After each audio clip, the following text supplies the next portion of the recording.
Salam sejahtera untuk kita semua. Kita akan belajar temanya keistimewaan kelahiran Sang Pembuka Jalan. Ayatnya diambil dari Lukas pasal 1 ayat 57 sampai 66. Saya akan bacakan di ayat 65 sampai 66. Maka ketakutanlah semua orang yang tinggal di sekitarnya, dan segala peristiwa itu menjadi buah tutur di seluruh pegunungan Yudea. Dan semua orang yang mendengarnya merenungkannya dan berkata, menjadi apakah anak ini nanti, sebab tangan Tuhan menyertai dia.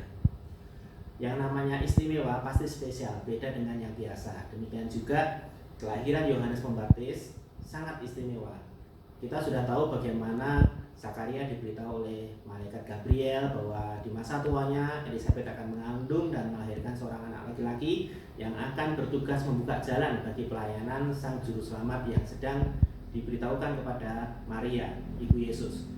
Istimewa di sini karena dengan kita tahu bahwa sudah usia sudah lanjut, sudah kemungkinan untuk dapat hamil dan melahirkan sudah semakin kecil, tipis, tapi ternyata Tuhan bisa pakai.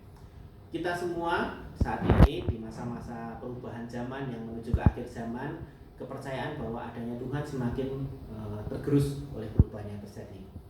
Manusia cenderung mengandalkan dirinya sendiri. Bahkan pandemi ini pun menganggap bahwa ini terjadi karena akibat dari manusia yang merusak alam dan sebagainya.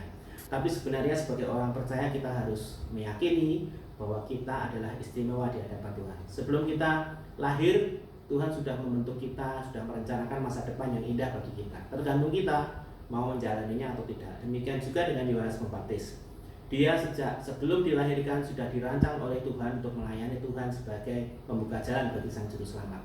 Yohanes Pembaptis di dalam kehidupannya dia memilih untuk menaati perintah Tuhan. Kalau dilihat di Lukas pasal 3 ayat yang ke-3, maka datanglah Yohanes ke seluruh daerah Yordan dan menyerukan, bertobatlah dan berilah dirimu dibaptis dan Allah akan mengampuni dosamu. Yohanes melakukan tugasnya. Kelahirannya istimewa dan Yohanes memilih untuk menjalankan perintah Tuhan dalam dirinya. Bagaimana dengan kita? Sebagai anak muda, sebagai orang yang dipilih Tuhan, jalani hidup sesuai dengan kehendak Tuhan. Karena kita istimewa. Tuhan Yesus memberkati.